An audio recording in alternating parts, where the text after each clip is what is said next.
قمر جمیل کا ادبی کالم دروازے، جس کا عنوان ہے شاہ نصیر کی شاعری، پیشکش ظفر جمیل۔ ظفر جمیل قمر جمیل کا ادبی کالم دروازے آج دریافت ڈیجیٹل پر دوبارہ پیش کر رہے ہیں۔ ادبی کالم دروازے کا عنوان ہے شاہ نصیر کی شاعری، سماعت فرمائیے۔ پہاڑ پر بیٹھ کر یہ فیصلہ نہیں کیا جا سکتا کہ دریا میں کتنے میںڈک ہیں۔ یہ جاننے کے لیے پہاڑ سے اتر کر دریا میں چھلانگ لگانا ضروری ہے۔ یہ تو سبھی جانتے ہیں کہ سورج کی گرمی زندہ رہنے کے لیے موسم گرما کے چاند کے ٹھنڈک سے زیادہ ضروری ہوتی ہے۔ اپنے نفس کے عرفان کی طرف جاؤ یا معاشرے کو سمجھانے کی کوشش کرو، یا اس کائنات کی اصل حقیقت تک پہنچنے کی کوشش کرو، دریا میں کودنا پڑے گا۔ مگر ایسا لگتا ہے کہ شاہ نصیر تو لفظوں کے دریا میں کود پڑے تھے۔ ان کی شاعری یہ بتاتی ہے کہ جب آدمی میلے ٹھیلے میں یا سرکس اور تھیٹر میں جاتا ہے تو وہ یہ بھول جاتا ہے کہ وہ اپنی ساری زمینی حرکتوں سے بلند ہے۔ شاہ نصیر کی شاعری میں دراصل وہ نہیں، ان کا معاشرہ بول رہا تھا۔ ان کی غزل سن کر یہ محسوس ہوتا ہے کہ جب تک چڑیا چہچہاتی ہے تو درخت کے سارے پتے لہلہاتے ہیں۔ یوں لگتا ہے جیسے فوارہ ہے اور پھول ہے سر پر ترا ہے اور ہار گلے میں، اور کبھی رونے پر آئے تو اس قدر روتے ہیں کہ ساون بھادوں کیا روئیں گے، اور یہ بھول گئے کہ طوطا ہرا ہوتا ہے، مرچ لال ہوتی ہے، اور انسان کی انا کی قندیل میں ہفت افلاک ہوتے ہیں۔ پس اے برادران گرامی، آپ نے ایسے لوگ بھی دیکھے ہوں گے جن کی دفتر میں ایک انا ہوتی ہے، گھر پر دوسری انا، اور بیگم کی خدمت میں تیسری انا۔ شاہ نصیر بھی رنگا رنگ آدمی تھے، بچوں میں بچے اور بوڑھوں میں بوڑھے، اعلیٰ ترین درباروں تک بھی پہنچے اور میلوں ٹھیلوں میں بھی پہنچے۔ ان کی روح مختلف قسم کے قافیوں کو کنٹرول کرنا جانتی تھی، لفظوں کے درمیان کبھی جھگڑا نہیں ہونے دیا۔ ایسا لگتا ہے کہ لفظوں کے فوجدار ہیں۔ بعض لوگوں کی شاعری میں ان کے احساسات اور ان کے الفاظ میں گھوڑے اور گاڑی کا تعلق ہوتا ہے۔ بعض شاعروں کے یہاں جیسے سودا کے یہاں گاڑی آگے اور گھوڑا پیچھے نظر آتا ہے، اور جیسے میر صاحب کے یہاں نہ گھوڑا نظر آتا ہے نہ گاڑی، بس شاعری کی خوبصورت آواز سنائی دیتی ہے۔ شاہ نصیر سمجھتے تھے کہ وہ میر اور سودا سے بہتر شاعر ہیں، حالانکہ ان کی شاعری قافیوں کی سیدھی سادی گھوڑا گاڑی ہے اور کچھ بھی نہیں۔ لیکن یہ گھوڑا گاڑی وہ ہے جس پر اردو شاعری کی روایت سوار ہے۔ مبارک ہیں وہ لوگ جنہوں نے قافیوں کا دھوکہ نہ کھایا اور اپنی جوتی کا تسمہ بھی جذبات سے باندھا۔ اس شاعری سے پتہ چلتا ہے کہ شاعری لفظوں کا بیوپار ہے۔ افسوس تو یہ ہے کہ ذوق نے شاہ نصیر سے کوئی سبق نہ لیا، مگر ہم سے ان کی شاعری کہتی ہے، اپنے ادب کو اپنے نفس کا ہیکل اور اپنی داخلیت کا شاہی محل نہ بناؤ۔ دیکھو تمہارے گھوڑوں اور خچروں کو کس طرح تمہاری خواہشات کے بندر کھینچ لے جاتے ہیں۔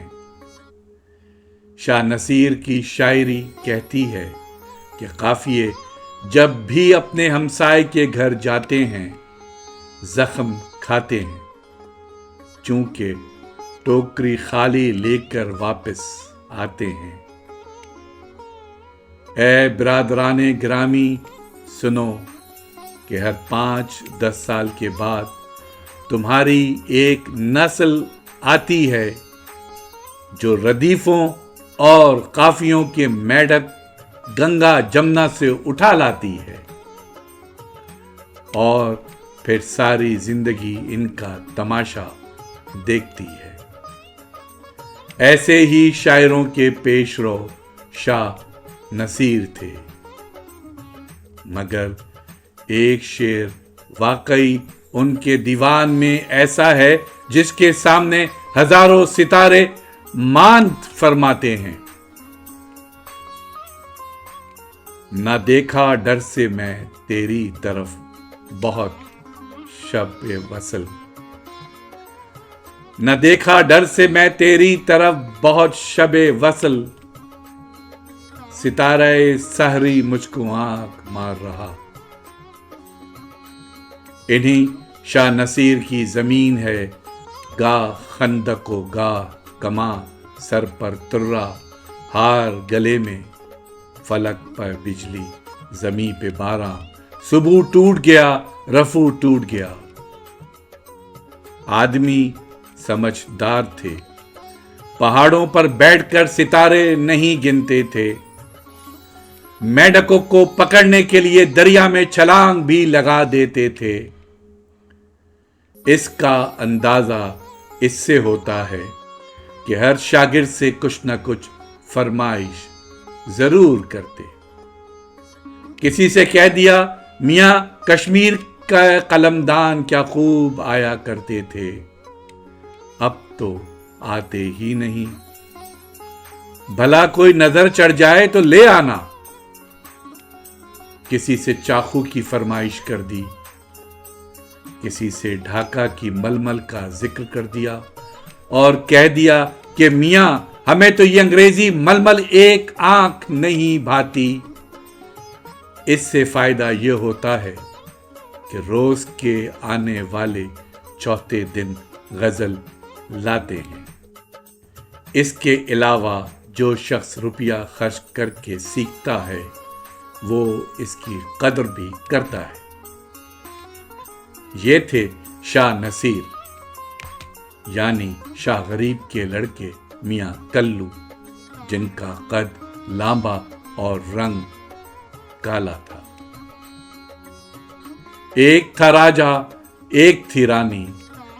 راجا نے کہا، پہاڑ پر بیٹھ کر یہ فیصلہ نہیں کیا جا سکتا کہ دریا میں کتنے میڈک ہیں۔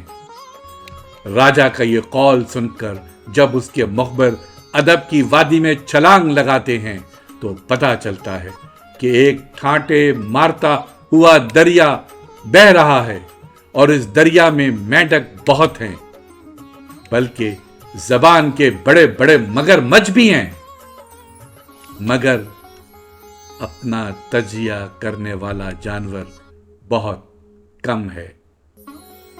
اس دریا کے کنارے بہت سے شاعر بیٹھے ہوئے ہیں جو یہ سمجھتے ہیں کہ دریا کے کنارے بیٹھ کر قافیوں کے میڈک پکڑنے کا نام شاعری ہے، اور نیم فلسفی شاعر حضرات جان لیں کہ پہاڑ کی بلندی پر بیٹھ کر تارے گننے کا نام بھی شاعری نہیں ہے۔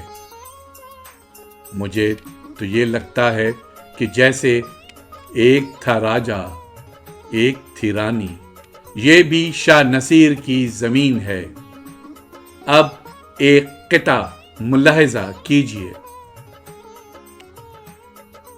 ایک دن مجھ سے یہ اس پردہ نشین نے پوچھا، ایک دن مجھ سے یہ اس پردہ نشین نے پوچھا،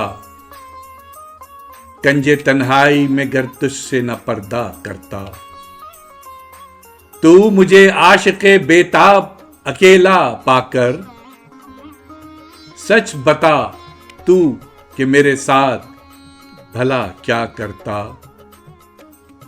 سن کے اے ہم نفساں میں نے کہا یہ اس سے، میں کسی بات کر ہرگز نہ ارادہ کرتا، صفحے دل سے تیرے صاف گمانے بن کو، یک قلم دور با این شکل نگارا کرتا، یعنی آئینے کے مانند با آئینے صفا، دیکھتا میں تجھے اور تو مجھے دیکھا کرتا۔ یعنی ملاحظہ کیجئے انسان کس تضاد کا شکار ہے۔ شاہ نصیر کی شاعری میں وصل کی کیفیت ملتی ہے، تضادات کا احساس نہیں ملتا۔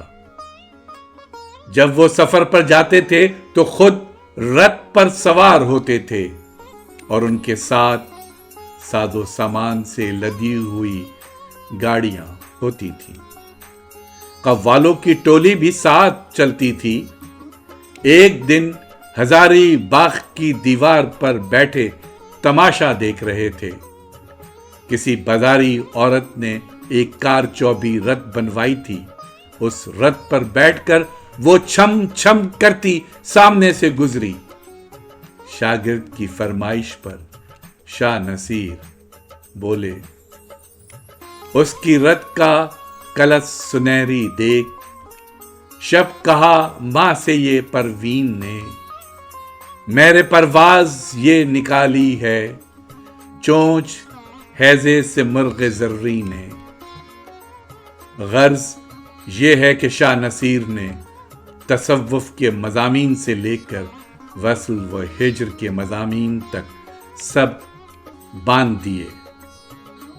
مولوی کریم الدین کے بیان کے مطابق وہ اپنے تئیں میر اور مرزا سودا سے بڑا شاعر سمجھتے تھے، لیکن اگر آپ جاننا چاہتے ہیں کہ آخر شاعری ہوتی کیا چیز ہے تو میر کا ایک آدھ اچھا مصرع لے کر گنگنائیے، شاید آپ کی سمجھ میں آ جائے کہ شاعری کیا چیز ہوتی ہے۔ ویسے شاہ نصیر کی اچھی غزلیں بار بار پڑھنے سے جو لذت ملتی ہے اسے بھی آپ شاعری کا بچہ سمجھیے۔ کہانی ختم ہوئی، ایک تھا راجا ایک تھی رانی۔ مجھے تو یہ لگتا ہے کہ جیسا یہ بھی شاہ نصیر کی زمین ہے، جس پر یوں لگتا ہے جیسے کوئی بغلوں کی قطار کا تماشا دیکھ رہا ہو۔ شاہ نصیر فرماتے ہیں، پی کر میں دو آتشا ابر بہار میں، بغلوں کی دیکھتا ہوں تماشا قطار کا۔ ابھی آپ نے قمر جمیل کا ادبی کالم دروازے سماعت فرمایا، جسے آج ظفر جمیل نے دریافت ڈیجیٹل پر آپ کی خدمت میں دوبارہ پیش کیا۔ شکریہ۔